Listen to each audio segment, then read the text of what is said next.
Madame, Monsieur, chères téléspectatrices, chers téléspectateurs, je vais aujourd'hui poursuivre mon propos sur l'octroi de mer que j'avais commencé la semaine dernière. 13 impôts issus de l'octroi municipal qui existait en France sous la monarchie, l'octroi de mer a toujours été et est essentiellement un outil fiscal de financement des collectivités territoriales, des collectivités locales. C'est ça l'essentiel. Il frappe les marchandises importées, les biens produits localement par des entreprises dont le chiffre d'affaires est supérieur quand même à 550 000 €. C'est quand même beaucoup d'argent. Pour un même produit, importé et fabriqué localement, il peut y avoir un écart de taxation maximum allant de 20 à 30% entre les deux. Et puis, ce sont les conseillers territoriaux qui votent l'octroi de mer. Alors, ça rapporte beaucoup d'argent. En Martinique, je vous l'ai dit la semaine dernière, l'octroi de mer a apporté 350 millions et le rythme d'accroissement annuel, de combien ça augmente chaque année, c'est 4,15%. Aucun salaire, aucune retraite, aucune allocation n'augmente à un tel rythme. Donc c'est un impôt qui rapporte et qui rapporte en continu de manière permanente. Alors, la question, c'est pas tellement si c'est d'avoir si c'est un impôt, mais à quoi ça sert? Alors, il y a toujours deux manières de voir. Il y a ceux qui sont pour, ceux qui sont contre. Côté pile, ceux qui sont pour, on peut soutenir que c'est un impôt qui est destiné à compenser les handicaps structurels. Alors, qu'est-ce que ça veut dire? Structurel, bon, c'est comme ça, l'éloignement par rapport à la France et à l'Europe, l'insularité, nous sommes une île, la faible superficie, 1000 km², le climat difficile, etc. On peut aussi dire qu'il contribue au financement des dépenses de fonctionnement des collectivités territoriales, notamment au paiement des salaires et des charges du personnel municipal, puisque ça va en grande majorité aux communes. On peut dire aussi qu'il compense la faiblesse relative de la fiscalité locale, puisque le potentiel fiscal, c'est-à-dire les gens qui payent l'impôt, sont moins nombreux et puis il y a moins d'activité économique. Que l'écart entre les taux d'octroi de mer sur les produits importés et leurs concurrents fabriqués localement, eh bien que cet écart protège les produits fabriqués localement par rapport aux produits importés et que cela permet à ces produits de continuer à exister. Sans doute, sans l'octroi de mer, certains ne résisteraient pas à la concurrence. Alors, ceux qui sont critiques, ils ne sont pas forcément contre, ils sont critiques. Qu'est-ce qu'ils disent? Ils disent, d'abord, il s'agit d'un impôt invisible, qui n'apparaît nulle part, contrairement aux autres contributions. Que ceux qui le payent sont des contribuables sourds, aveugles et muets. Effectivement, vous ne voyez pas sur les factures marqué octroi de mer et vous ne recevez pas un avis d'imposition marqué octroi de mer. Deuxième critique, que c'est un impôt fondamentalement injuste et qu'il frappe les revenus des plus modestes. Ça n'est pas contestable. Et les plus modestes sont quand même les plus nombreux. Effectivement, quelqu'un qui dépense tout son revenu, parce qu'il n'en a pas beaucoup, tout simplement, il a le RSA, il a un petit revenu, une petite retraite, eh bien, il va payer sur l'intégralité de ses dépenses. Alors que celui qui épargne, par définition, eh bien, il va payer moins, en proportion. Autre critique, il ne finance en réalité ni l'investissement ni le développement et les exonérations sont accordées aux entreprises de production sans aucune contrepartie. La seule qui existe, c'est que d'exister, c'est tout. Alors, évidemment, ces critiques peuvent être fondées. Alors, regardons dans le détail. Alors, je ne vais pas rentrer dans un détail trop pas approfondi, ça serait trop long et vous ne pourriez pas me suivre. Ce que je pourrais dire, c'est que le tarif général d'octroi de mer est un document volumineux et complexe. Le comprendre est affaire de spécialistes. Les décisions prises par la CTM en décidant des taux d'octroi de mer s'imposent aux communes. Est-ce qu'il y a concertation entre la CTM et les communes qui perçoivent l'essentiel de cet octroi de mer? Ben non, c'est déjà un problème. Donc on peut se demander où est réellement l'autonomie fiscale dont parlent les élus de la CTM. La notion de production locale n'est pas toujours facile à comprendre. Si tout le monde comprend ce qu'est une marchandise importée, une production locale peut être une fabrication, une marchandise fabriquée ou transformée ou une rénovation. Prenons deux exemples. Une entreprise importe des pommes de terre fraîches, pour en faire des pommes de terre cuites. Est-ce qu'il s'agit d'une production locale? Eh bien, aussi bizarre que cela paraisse, la réponse est oui. Pourquoi? Eh bien, parce que les pommes de terre fraîches ont un code des douanes qui est différent des pommes de terre cuites. Autrement dit, les pommes de terre fraîches sont transformées en pommes de terre cuites. Et donc, les pommes de terre cuites vont être exonérées d'octroi de mer si le producteur, l'entreprise, fait la demande. Deuxième exemple, une entreprise achète chez un producteur local des feuilles de laitue fraîches, entières. Il les lave, il les découpe, il les conditionne en sachets. Est-ce qu'il s'agit d'une production locale? Dans ce cas, la réponse est non, parce que le code des douanes reste le même, que les laitues soient fraîches ou qu'elles soient lavées, découpées, mises en sachet. C'est une prestation de service. Donc, c'est pas si simple que ça. À regarder le tarif général octroi de mer, ce qu'on peut dire, c'est que peu de marchandises importées, je dis bien, à peu près 2% sont exonérés d'octroi de mer. Ce n'est pas beaucoup. 61% des importations sont frappées d'un taux allant de 0 à 7%. Entre 0 et 10% d'octroi de mer, les importations représentent un peu plus de 77%, donc c'est la majorité. Le quart des produits, le quart c'est 25%, le quart des produits fabriqués en Martinique sont exonérés d'octroi de mer. La moitié des produits fabriqués en Martinique sont taxés à 7%. Donc le quart plus la moitié, ça fait 85%, c'est l'essentiel. Donc par conséquent, voilà ce qu'on peut dire de l'octroi de mer et du tarif d'octroi de mer. Pour mieux comprendre encore, je vais prendre de nouveaux exemples. Les munitions pour armes de guerre, les balles, les pistolets mitrailleurs, qui sont interdits à la vente, les bombes, vous n'allez pas au supermarché acheter une bombe. Les grenades non plus, les mines, les missiles, les cartouches, les fusils, les carabines sont taxés à 30%. Les armes blanches, c'est-à-dire les couteaux, les épées, etc., le sont à 25%. C'est bizarre parce que dans les deux cas, ça tue. On pourrait penser que les deux seraient taxés, par exemple, à 30%, ou plus. Les rétroviseurs des voitures, à l'intérieur comme à l'extérieur, c'est un organe de sécurité. C'est même obligatoire. Si vous n'avez pas de rétroviseur, vous avez une contravention. Eh bien, ces rétroviseurs qui ne sont pas fabriqués en Martinique sont taxés à 30%, plus que les armes à feu, les munitions et les armes blanches. Pourquoi?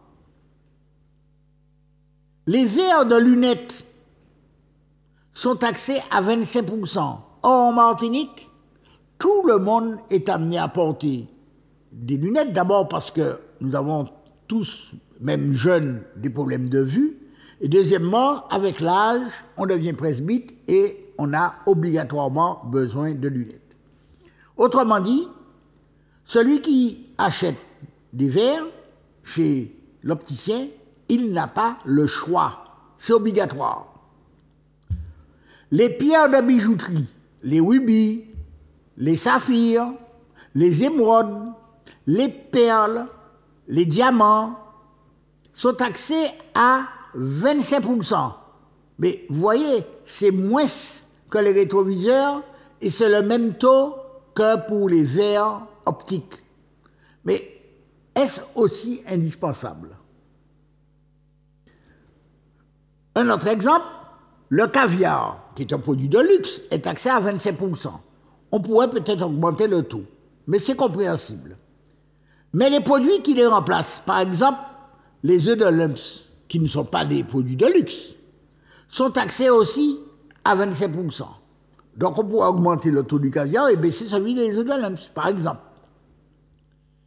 Ces délibérations, les décisions des élus semblent être prises, comme on dit, au fil de l'eau, à la demande d'un opérateur public ou privé. Ce n'est pas les élus qui décident de taxer ou de ne pas taxer.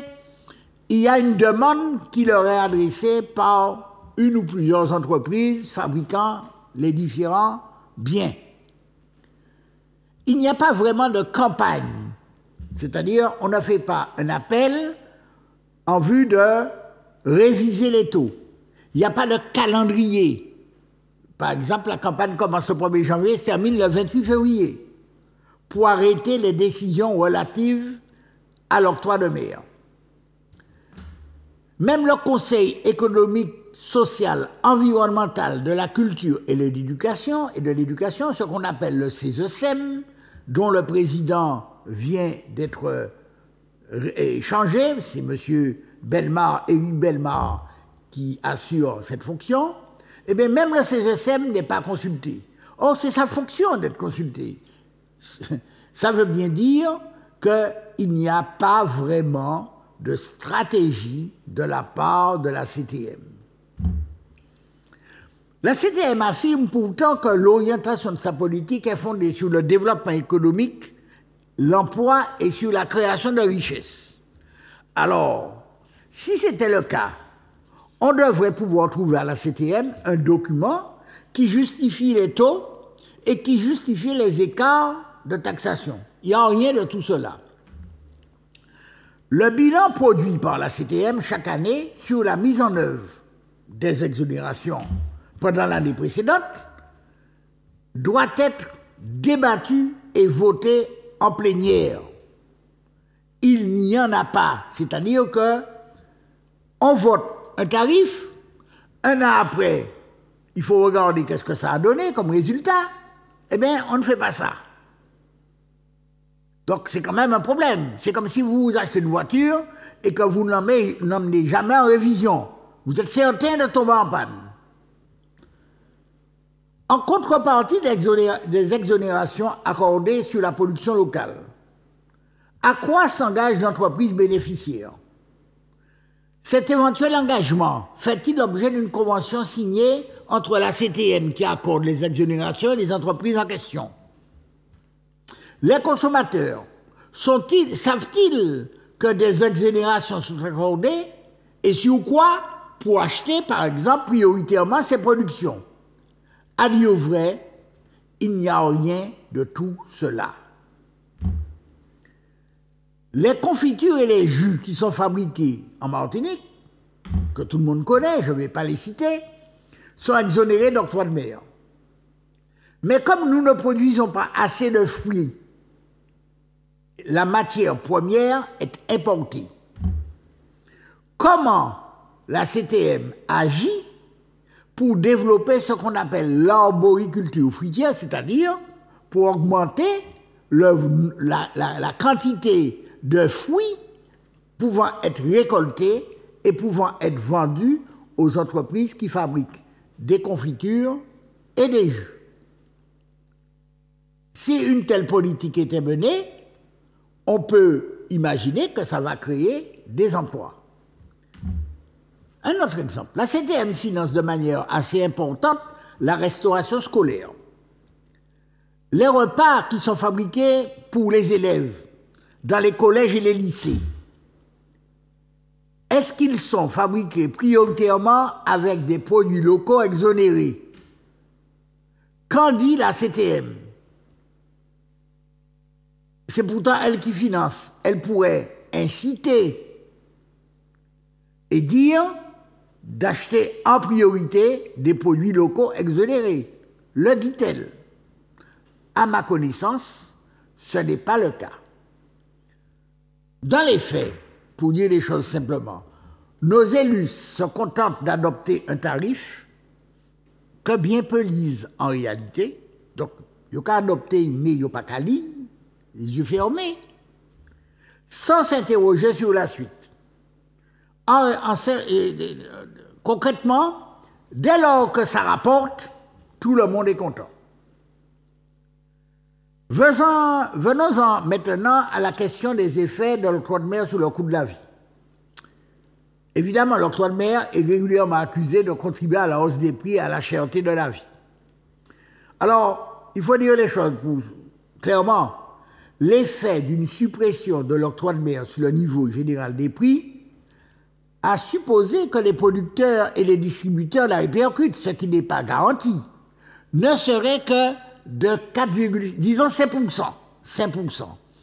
Alors, c'est toujours bon à prendre, me direz-vous. Mais, encore une fois, ce n'est pas garanti. Indépendamment de l'octroi de mer, il y a d'autres facteurs qui participent de la cherté de la vie chez nous. Il y a les frais d'approvisionnement. Il faut bien envoyer les marchandises par bateau, elles ne viennent pas à la nage, de stockage, de manutention par exemple.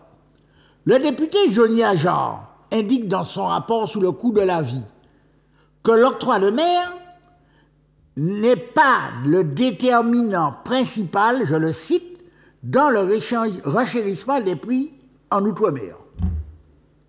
Donc, il n'y a pas un effet important, il y a un effet modéré de l'octroi de mer sur le niveau des prix. Il serait d'ailleurs téméraire de croire qu'une baisse ou une suppression de l'octroi de mer puisse entraîner des conséquences sur les prix de vente aux consommateurs. Rappelez-vous, lors des prix baissés bas ou lors du bouclier qualité-prix, les produits concernés étaient systématiquement rangés au bas des rayonnages parce qu'ils sont moins visibles.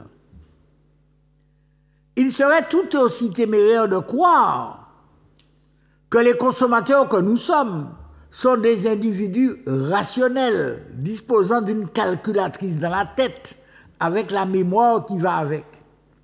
Même en cas de baisse de prix, on ne peut pas affirmer qu'ils se dirigeront vers les produits concernés par cette baisse. Il résulte de tout ce que je viens de dire que l'effet de l'octroi de mer sur le maintien du pouvoir d'achat des consommateurs a été depuis de très nombreuses années négligé, au moins en partie. La conclusion que tire la Cour des comptes est sans appel. Elle dit ainsi, l'octroi de mer reste une recette avant tout pour les collectivités territoriales dont les effets sur l'économie sont non démontrables au mieux et au pire négatifs. Son versant de soutien à l'économie est largement minoritaire et apparaît avant tout motivé par une mise en conformité avec la réglementation européenne pour permettre le maintien de cette taxe d'effet équivalent à un droit de douane. En fin de rapport, la Cour des comptes propose des recommandations et évoque plusieurs scénarios, dont l'un consisterait à remplacer la TVA, l'octroi de mer, par une TVA régionale. Rien n'assure que les prix baisseront. En revanche, il y a des chances pour que le prélèvement soit plus important en intégrant les services dont la demande représente 65% de la consommation des ménages, Quand vous payez votre abonnement Internet, eh bien, vous ne payez pas d'octroi de mer. Si on étend l'octroi de mer, la TVA, une TVA régionale à tous les services et les biens, vous allez payer. Donc ça va augmenter le prix qui vous est demandé par le fournisseur d'accès. En fait, ce que dénote ce rapport, c'est que pour la haute administration française, comme pour les élites qui occupent les fonctions dans l'appareil d'État, la page du gaullisme est définitivement tournée. La situation de l'économie française s'est largement dégradée. Et ça se voit ces temps-ci, en raison d'une politique qui a sabré à tour de bras dans les recettes de l'État avec la suppression de l'impôt sur les grandes fortunes, la baisse des tranches du barème de l'impôt sur les sociétés, les niches fiscales de toute nature et la facilité avec lesquelles les très riches le deviennent toujours davantage, surtout en temps de crise. L'actuel gouvernement, qui a ses partisans au sein de l'Assemblée territoriale, moins pas qu'à nommer personne, et jusque dans la majorité, n'a manifestement pas l'intention d'ouvrir plus largement le porte-monnaie. De notre côté, ne nous sommes-nous pas installés par manque de réflexion, mais, je le dis, sans doute aussi par paresse, dans une sorte de système dont nous faisons semblant de croire qu'il sera éternel. Nos compatriotes doivent savoir que si des évolutions se produisent, elles ne pourront compter sur un engagement plus important de l'État, ce qui signifie que ce sont les Martiniquais qui seront appelés à le financer, et là se pose inévitablement la question de la confiance que nous plaçons dans nos élus, dont beaucoup ont une carrière politique qui se compte en décennies. Ce n'est pas 3 ans, 4 ans, c'est plusieurs dizaines d'années. Cette confiance ne se décrète pas, elle se construit. Pour le moment, où en est cette construction? Aux fondations, je ne sais pas. Mais peut-être que cette construction est édifiée sur une mangrove et qu'elle s'enfonce au fur et à mesure que le temps passe. Comment, dans ces conditions, espérer y habiter un jour? Merci.